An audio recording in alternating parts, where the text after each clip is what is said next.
Hello, I'm Amya Franklin. I just recently turned 18. I'm from Oxford, Mississippi. My local bookstore is Square Books. I really love it there. I really love what it brings to me. I grew up young, very young. I became very aware of a lot of things.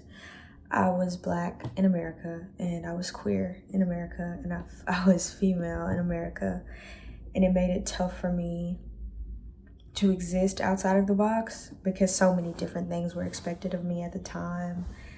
So many things are still expected of me. But really early on, I became obsessed with books.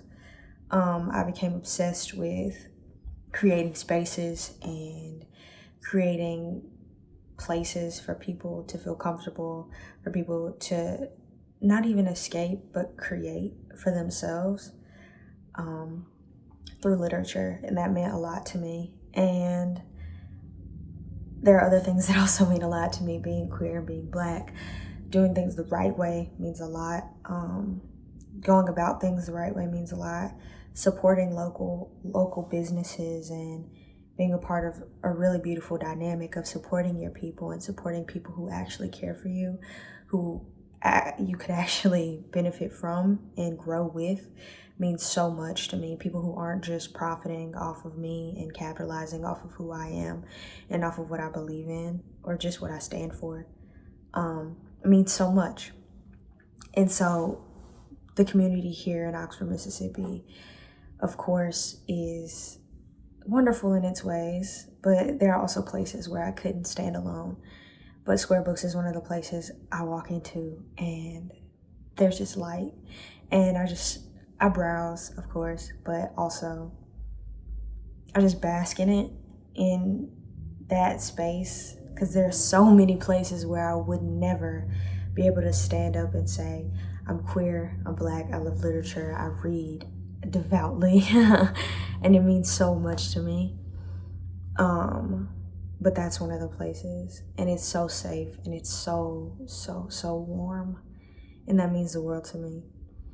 And just being able to have things that are accessible online too means so much. So Libro.fm has made life so much better for me.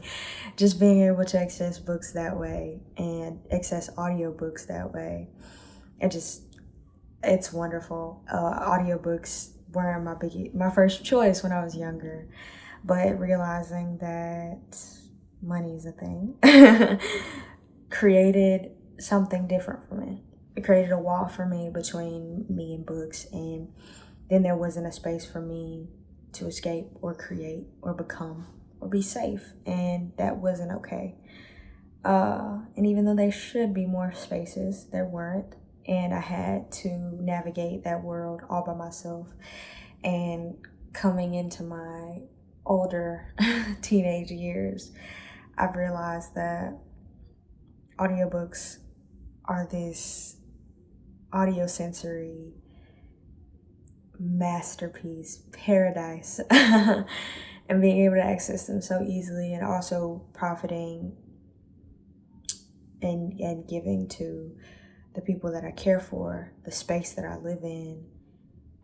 And it's almost like being in a garden and constantly walking around. In your whole entire life, you've given to other people's gardens, and you wonder, why isn't mine growing? And then you start to plant seeds in your own or water your own, and there it is. There's growth, and there's beauty, and there's life, and there's spirit. And that's so important. And that's so real. And it's just surreal to know that because of books, because of the accessibility thereof, because of this place that I've sprouted in, this garden that I've grown in, I can say that I could look up to myself. My 10-year-old, scared, petrified, learning everything about the world self could look up and say, hey, I have something to look forward to. And literature did that for me, and learning and just growing did that for me. And a place, a house where a table is set for me means so much. And Square Books, my local bookstore, is that place. And I just forever grateful.